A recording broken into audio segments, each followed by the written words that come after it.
Netherlands election commission के radar पर आ गए। इलेक्शन कमीशन ने 332 अरकान पार्लियामेंट सूबाई असम्बली की रुकनीत मुअत्तल कर दी। चीफ इलेक्शन कमिश्नर और मेंबरान ने रुकनीत मुअत्तल करने की मंजूरी दे दी।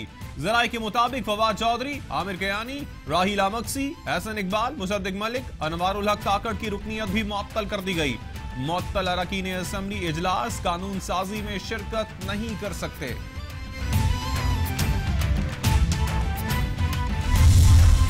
PIA मुलाजमीन की तस्दीक के बाद 700 डिग्रियां जाली निकली। वजारत हवाबाजी डिवीजन ने डिग्रियों की तफसीलात ऐवान में पेश कर दी। तहरीरी जवाब के मुताबिक जाली डिग्री वाले 402 मुलाजमीन को फारिग कर दिया गया। 35 मुकदमात पर तादीबी कार्रवाई जारी है। 263 मुलाजमीन ने अदालत से हुक्म इम्तनाई लिया हुआ है। कौमी असम्बली इजलास में आलू की कीमत पर गर्मा गर्म बहस। मुस्लिम लीग नून के रुकन राव अजमल ने कहा, आलू की कीमत सिर्फ 2 रुपए किलो तक पहुंच चुकी। किसान शदीद कस्मा फुर्सी का शिकार है। राजा परवेज अशरफ ने कहा, आलू का काश्तकार मुल्क की तारीख में कभी इतना तंग नहीं हुआ। वजीर खारजा शाह महमूद कुरैशी ने आलू की कीमत में कमी पर जवाब दिया। भारत में आलू 1 रुपए किलो फरोख्त हो रहा है।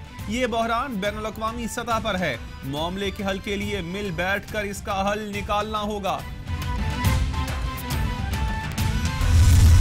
कौमी असम्बली इजलास, वज़रा की अदम शिरकत पर खुर्शीद शाह का एहतजाज। वज़रा की असम्बली में बिजनेस के दौरान हाजिरी यकीनी बनाई जाए। स्पीकर की हिदायत। खुर्शीद शाह ने कहा, रेलवे के सवालात का जवाब देने के लिए वजीर मौजूद नहीं। खुर्शीद शाह के एहतजाज के बाद स्पीकर असद कैसर की हिदायत पर शेख रशीद ऐवान में पहुंचे।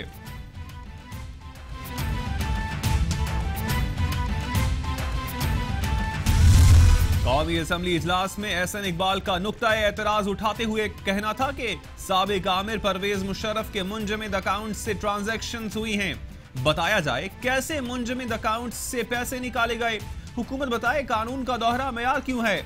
विफाकी हुकूमत बलोचिस्तान में खुश्क साली पर पैकेज का ऐलान करे। अली मोहम्मद खान ने जवाब दिया, जल्द ऐवान को इस हवाले से आगाह करूंगा।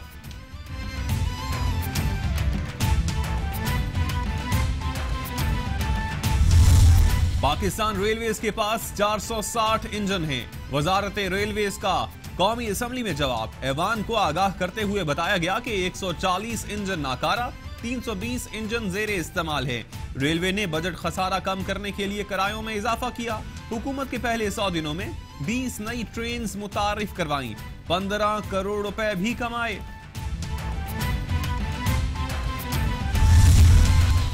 ख्वाजा साद रफीक का 21 जनवरी तक राहदारी रिमांड मंजूर। एहतसाब अदालत ने साद रफीक के राहदारी रिमांड में 5 रोज की तौसी कर दी। कब तक कौमी असम्बली का इजलास चलेगा, जज मोहम्मद बशीर का इस्तफसार। साद रफीक ने जवाब दिया, मिनी बजट 23 तारीख को आ रहा है, इजलास आगे चलेगा। मीडिया से गुफ्तगू में बोले, ऑपोजिशन इत्तेहाद का क्रेडिट इमरान खान की बचगाना पॉलिसीज को जाता है। हुकूमत गिराने का कोई इरादा नहीं। मुतालिबात माने गए तो हुकूमत के साथ चलेंगे। हम आजाद बेंचों पर बैठे हैं, जो अच्छी बात होगी हम साथ देंगे।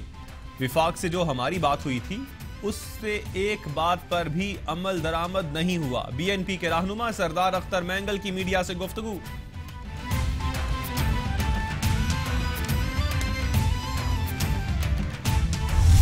चीन, सऊदी अरब और दीगर दोस्त मुमालिक ने मुश्किल वक्त में पाकिस्तान की मदद की। CPEC खित्ते और पाकिस्तान के लिए एक अहम मंसूबा है। CPEC पाकिस्तान की तरक्की के लिए एक रोशन मिसाल बनेगा। विफाकी वजीर खजाना असद उमर का इस्लामाबाद में तकरीब से खिताब।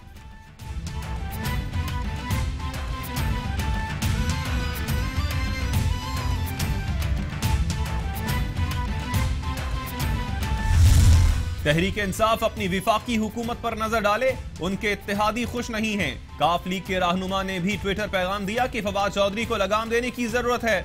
मुर्तजा वहाब की मीडिया से गुफ्तगू। कहा, कल तहरीक इंसाफ के 2 वज़रा ने कहा, फवाद चौधरी जो कर रहे हैं वो पार्टी का एजेंडा नहीं, हमें आईनी हक दिया जाए, सियासी बातें ना की जाएं।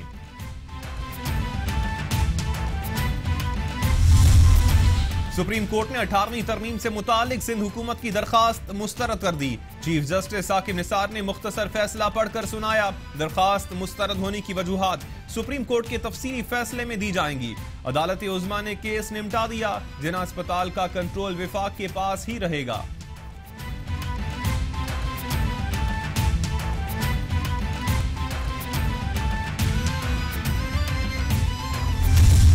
हमजा शहबाज को अदालत से रिलीफ मिल गया। लाहौर हाई कोर्ट ने हमजा शहबाज को 10 रोज के लिए एक बार बैरून मुल्क जाने की इजाजत दे दी। अदालत ने विफाकी वजारत दाखिला को नोटिस जारी करते हुए जवाब तलब कर लिया।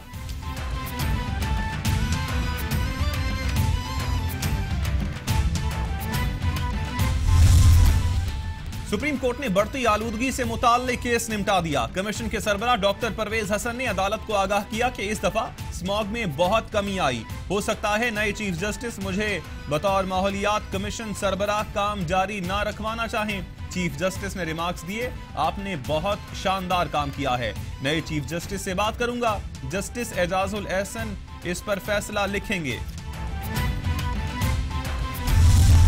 पीआईए पायलट्स की पेंशन में इजाफे से मुताल्लिक दरखास्त मुस्तरद। सुप्रीम कोर्ट ने मामला निपटा दिया।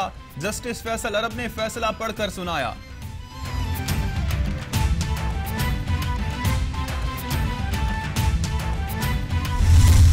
सुप्रीम कोर्ट ने मसीही बरादरी की शादियों की रजिस्ट्रेशन से मुताल्लिक केस निपटा दिया।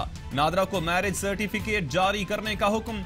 यूनियन काउंसिल्स को कानून के मुताबिक मसीही बरादरी की शादियों को रजिस्टर्ड करने की हिदायत। सिंध हाई कोर्ट ने 60 से जायद लापता अफराद की बाजियाबी से मुताल्लिक दरखास्तों पर समाअत। कई बरस गुजरने के बावजूद लापता अफराद का सुराग नहीं मिल रहा। अदालत का पुलिस से मुकालमा। रिमार्क्स में कहा, आप लोग लापता अफराद की बाजियाबी के लिए आखिर कब इकदाम करेंगे? कागजी कार्रवाई के अलावा भी कुछ करें।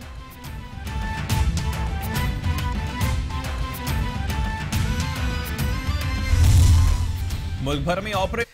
अच्छा, इससे पहले कि हम जरा इस बात सारी को डिस्कस करें और इस सारे प्रो एंड कॉन्स को इसको खोलें, कुछ इशारे हमने आपको दिए हैं। ये केस क्या है?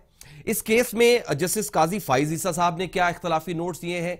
इस पर जस्टिस मंसूर अली शाह साहब ने कोई इख्तलाफी नोट दिए हैं? ये सारा मामला है क्या? हमने इस सारे मामले को एक पैकेज में डिजाइन किया है। एक पैकेज आपको दिखाते हैं, एक रिपोर्ट आपको दिखाते हैं जिसमें ये सारी डिटेल आपको समझ आएगी कि हुआ क्या और होने के बाद अब ये जो नई कानूनी पेचीदगी आ रही है वो क्या बन रही है।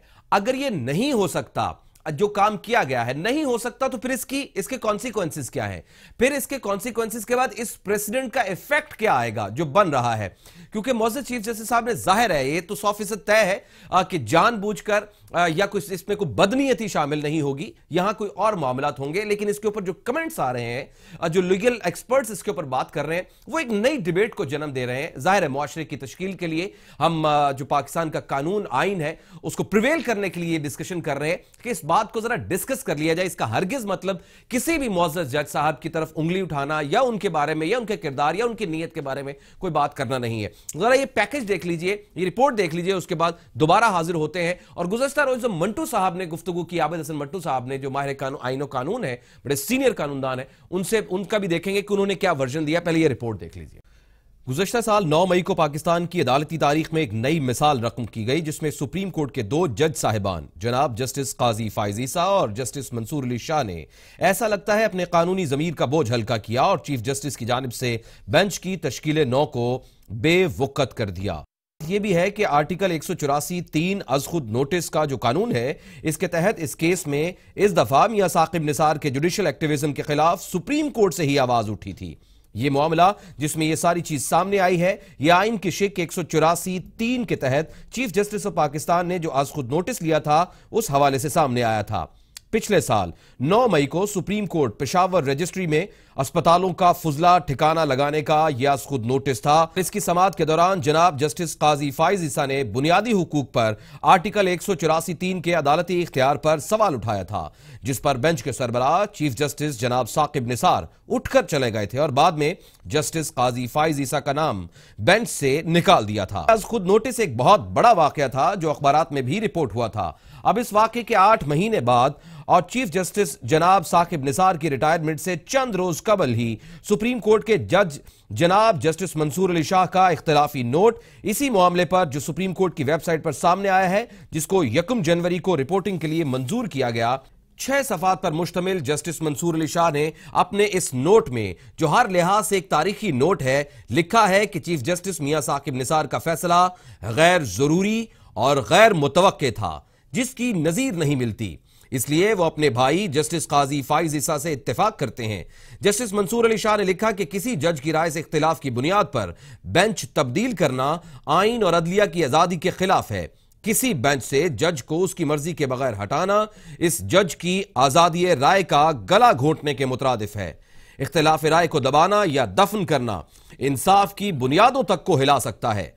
जस्टिस मंसूर अली शाह ने मजीद देखा कि सुप्रीम कोर्ट के 1980 के रूल्स चीफ जस्टिस को बेंच की तश्कील का इंतजामी इख्तियार तो देते हैं, लेकिन उसके बाद कोई जज जाती वजूहात या तबीयत की खराबी पर तो केस से अलहदा हो सकता है, मगर चीफ जस्टिस को यह इख्तियार नहीं होता कि वो किसी रुकन जज से इख्तिलाफ की बुनियाद पर बेंच को तब्दील कर दे।